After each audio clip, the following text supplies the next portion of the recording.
Hello everybody and welcome to Headline Mondays here on The Crunch. As always, we take a look at the biggest news stories of the past week. Now we have two very interesting topics under discussion today. The first is the possibility that the Nigerian government might be selling off some national assets as one of the measures being employed to boost the economy. The second is the news that the Nigerian Universities Commission is saying no to online degrees. We're crunching down on those topics right now.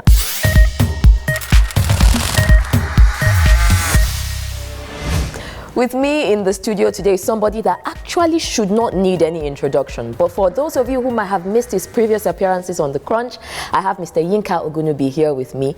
Last time he gave us some really interesting perspectives on Forex and on the Nigerian economy. And today we're talking about the sale of assets. Welcome to the show. Thanks for having me, Arit.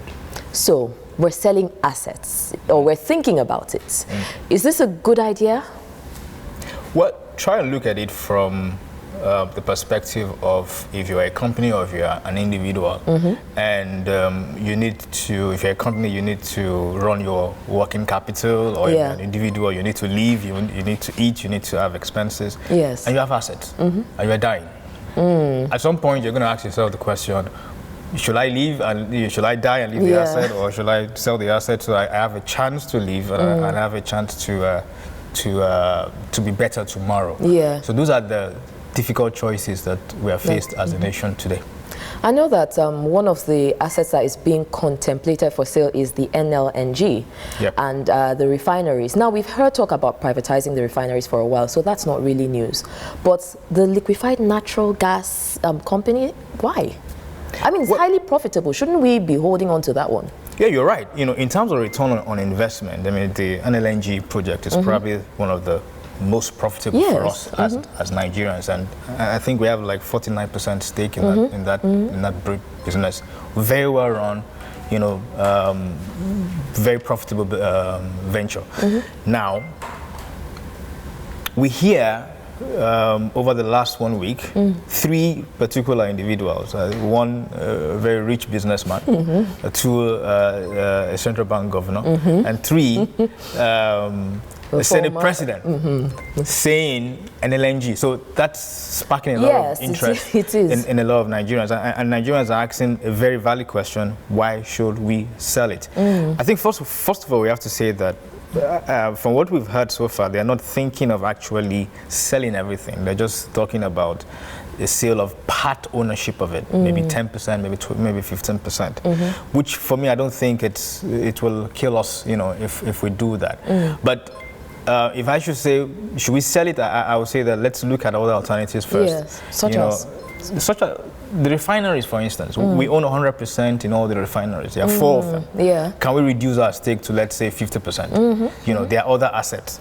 Somebody said, can we sell the National Assembly? That is, if it's not one person. Like people are like, sell them off. Can we sell the National Assembly? Isn't that an option, though? Maybe like restructure how our legislature works, because it's very expensive to run. A good idea is to actually merge the houses. The two houses, you know, and save the cost. I mean, the National Assembly cost us in terms of over $300 million as of today. If we merge that cost, you know, merge them together, maybe we're going to save half of that. But in reality, even if we do that, it's still not enough. It's not enough. Because we need something in the neighborhood of almost at least $10 million. $10 billion.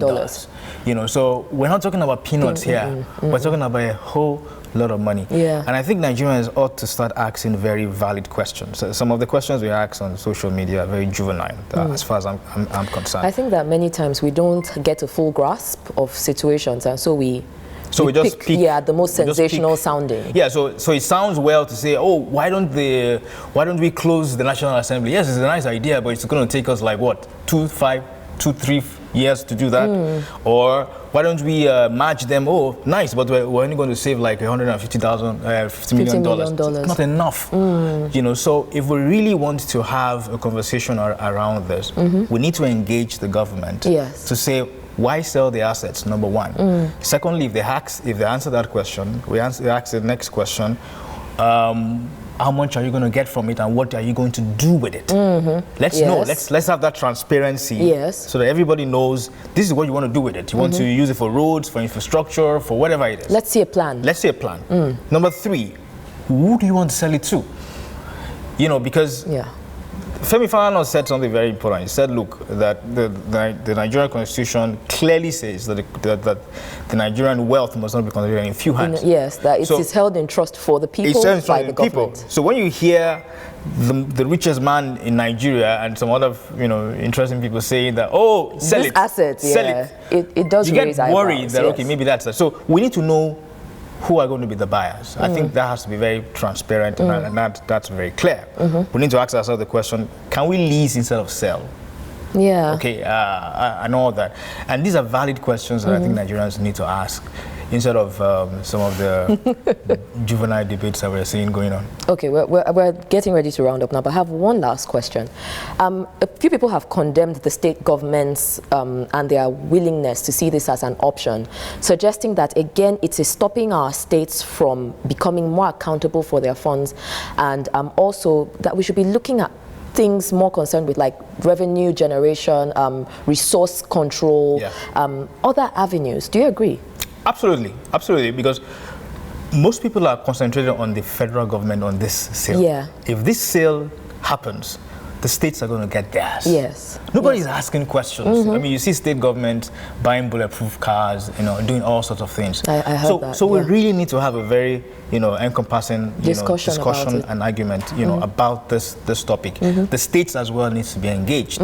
Are there ways and means that we can ensure that, this spending is reduced, and then we income is increased. Income is increased, IGRs are improved, and everything. The resource control argument discussion, let's be realistic, it's going to take a long time. Yes. But we need short-term solutions while we look at longer-term medium to long-term situation.